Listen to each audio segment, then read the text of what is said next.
Bonjour et bienvenue dans cette formation de Windshield PDMNIC, les fondamentaux. Aujourd'hui, on va parler de la théorie du PLM. Alors que vous soyez un ingénieur mécanique, un PLM consultant, un PLM manager, cette formation peut être très importante comme introduction. C'est vrai que lorsqu'on commence à apprendre un logiciel comme Windshield, ça sera peut-être un petit peu délicat puisque c'est une combinaison de sciences mécaniques et sciences informatiques.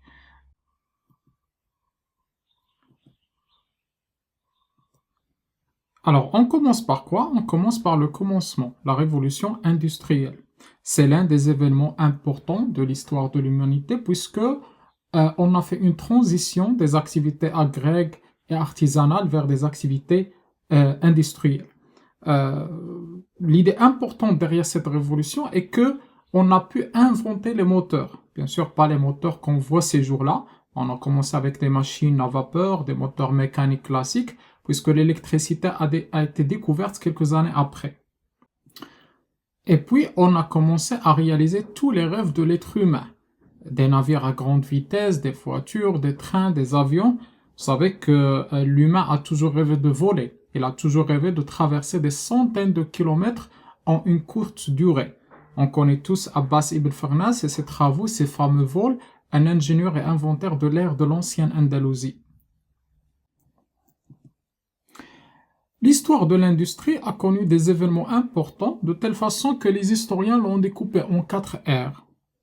Alors l'industrie a commencé par l'invention des machines à vapeur, les moteurs classiques, et puis lorsqu'on a commencé à comprendre un petit peu ce qui se passe, donc c'était l'âge de production massif. Donc on a produit pour produire et c'était aussi l'âge où l'électricité a été découverte.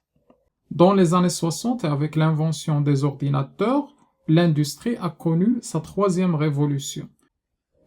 On parle aujourd'hui de l'industrie 4 qui se présente par les imprimantes 3D, mécatronique, les robots. On commence à se débarrasser de l'être humain, vous voyez. Donc on va s'intéresser beaucoup dans cette formation à l'industrie 3. C'est vrai que la plupart ne sachent pas qu'on a déjà dépassé la quatrième génération. Nous sommes déjà dans l'âge de la révolution 5.0 avec la révolution de l'intelligence artificielle. Alors, Titanic, la préhistoire. Alors, nous sommes tous familiers avec ce produit qui a fait pas mal de succès. Bien sûr, côté machine physique que côté cinématique.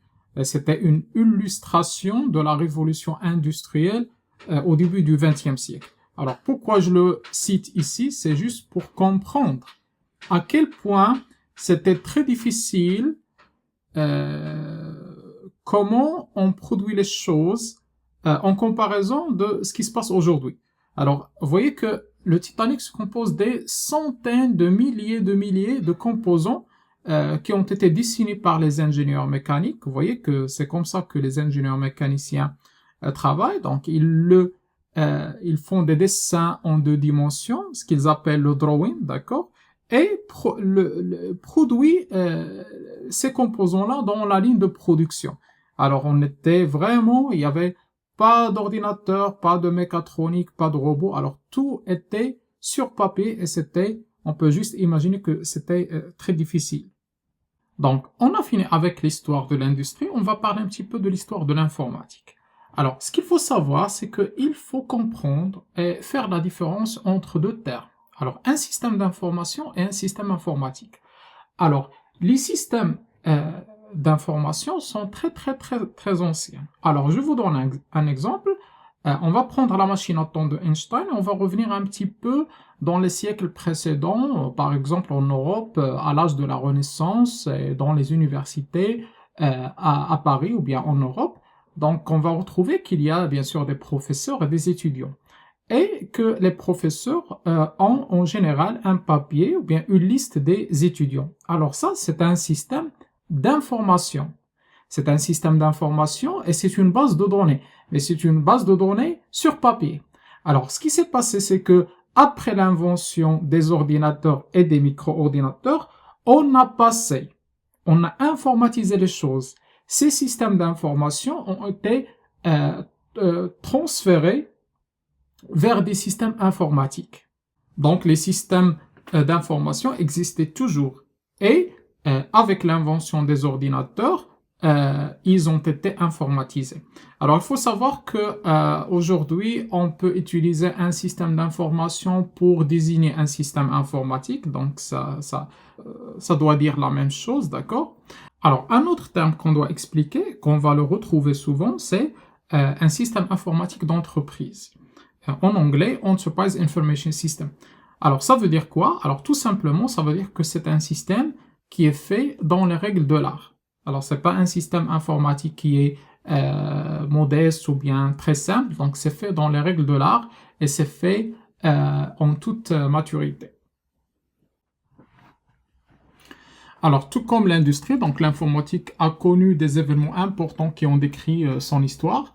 Donc, on a commencé par l'invention de micro-ordinateurs dans les années 60. Après, c'était la révolution des systèmes d'exploitation dans les années 60-70. Bien sûr, c'était très différent de ce qu'on voit aujourd'hui.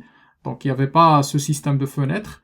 Donc, c'était juste, ce qu'on appelle la ligne de commande. Alors, Command Line Interface, c'est le shell, donc du blanc et du noir, qu'on utilise toujours pour des raisons spécifiques dans l'administration système.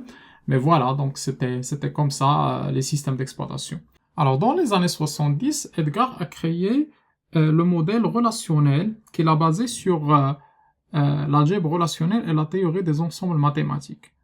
Ce modèle a permis de créer les bases de données relationnelles. C'était vraiment un événement très très important dans l'histoire de l'informatique.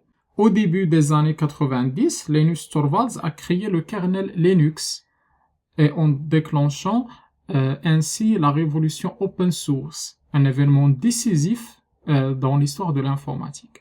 Aux mêmes années, l'informatique a connu une révolution au niveau des réseaux informatiques et tels concepts comme les systèmes distribués, single point of failure, ont vu le jour. Le web, c'était au milieu des années 90. On a commencé par le concept des sites web, mais après, les applications web ont vu le jour avec le web 2. Alors, au début du XXe siècle, avec l'explosion, ou bien les concepts de virtualisation, les concepts des réseaux, et par coïncidence, Amazon a inventé le concept de cloud. À partir des années 2005, avec l'expansion des données, donc l'informatique décisionnelle a vu le jour, et c'était le commencement de ce qu'on voit aujourd'hui de data sciences et de l'intelligence artificielle. Alors, dans la prochaine vidéo, on va parler de la révolution CAO, la révolution 4, et vous allez comprendre pourquoi on a cité l'histoire de l'informatique et l'histoire de l'industrie.